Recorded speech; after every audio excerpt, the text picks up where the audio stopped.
ये देखो 22 जनवरी 2005 का क्वेश्चन है।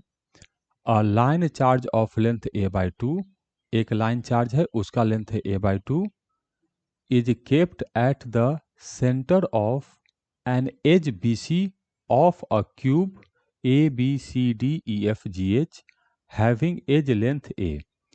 क्या कह रहा है क्वेश्चन में कि ABCDEFGH नाम का एक क्यूब है, इसका साइड लेंथ है a। इस पर एक लाइन चार्ज जिसका लेंथ a/2 है इसको रखे हैं एज BC के सेंटर पर। तो ये BC है और इसके सेंटर पर a/2 लेंथ का एक लाइन चार्ज रखे हैं। If the density of line charge is lambda coulomb per unit length, then the total electric flux through all the faces of cube will be. तो इस लाइन चार्ज के कारण इस cube से टोटल इलेक्ट्रिक फ्लक्स कितना होगा वो calculate करने के लिए कह रहा है। कैसे बनाएंगे क्वेश्चन को समझो। ये एक क्यूब है और यहाँ पर हमको लाइन चार्ज दिया है, इसका लेंथ है a/2 और ये जो लेंथ है क्यूब का वो हमको दिया है a और ये क्लोज सरफेस है और हमसे इसका फ्लक्स पूछा है। गॉस लॉ यूज करेंगे तो गॉस लॉ के हिसाब से जो फ्लक्स होगा charge inside divided by epsilon not और ये फ्लक्स टोटल फ्लक्स होगा। तो अब मुझे इस क्यूब के अंदर कितना चार्ज है वो कैलकुलेट कर लेंगे तो आंसर आ जाएगा। अब इसमें यदि मैथ और लॉजिक लगाओगे तो तुमको क्वेश्चन बनाने में समय लगेगा लेकिन आसानी से बना लोगे। फिजिक्स लगाएंगे और प्रैक्टिकल अप्रोच लगाएंगे तब क्वेश्चन को बनाने में सुविधा होगी।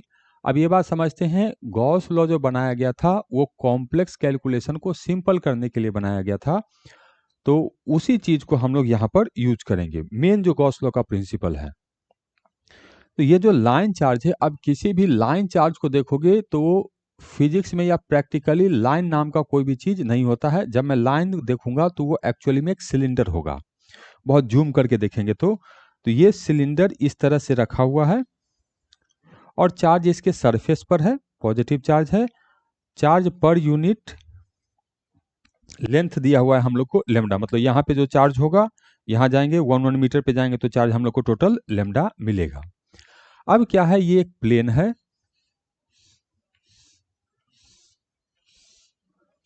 क्यूब का ये प्लेन, ये इससे पास कर रहा है। तो सिचुएशन ये बनेगा कि ये प्लेन इस लाइन को बिल्कुल दो इक्वल पार्ट्स में डिवाइड करेगा। तो दो इक्वल पार्ट्स में डिवाइड करेगा तो इधर वाला अगर मैं केवल इतना चीज देखूं, हाफ पोर्शन सिलेंडर का ऊपर होगा और हाफ पोर्शन नीचे होगा। तो हाफ पोर्शन के कारण जो हमको चार्ज मिलेगा वो मिलेगा हम लोग को लेमडा टोटल चार्ज। देखो इसका लेंथ a/2 है तो लेमडा a/2 ये हमको टोटल चार्ज हो गया।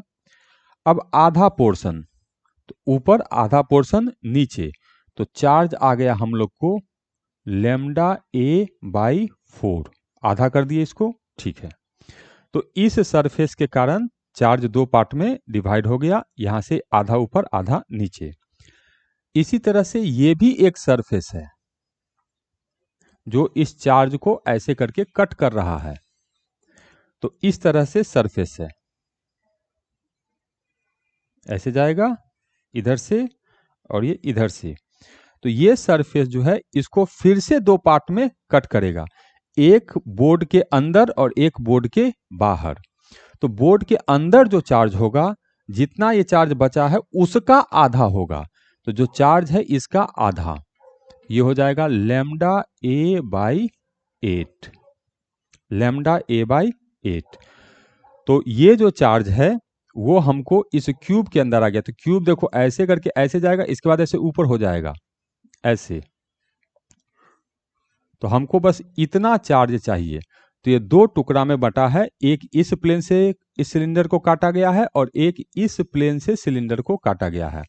और जब भी मैं किसी सिलेंडर को एक प्लेन से कट करूंगा तो चार्ज आधा आधा डिवाइड होगा। तो इस प्लेन से जब काटे तो आधा हो गया, फिर इस प्लेन से जब काटे तो फिर से चार्ज हम लोग को आधा हो गया। तो क्यूब के अंदर हमको चार्ज इतना मिला है, तो फ्लक्स क्या हो जाएगा, यही टोटल चार्ज होगा क्यूब के अंदर। तो इप्सिलॉन नॉट से डिवाइड कर देंगे तो आंसर होगा lambda A by 8 epsilon not. तो करेक्ट आंसर है इसका ए।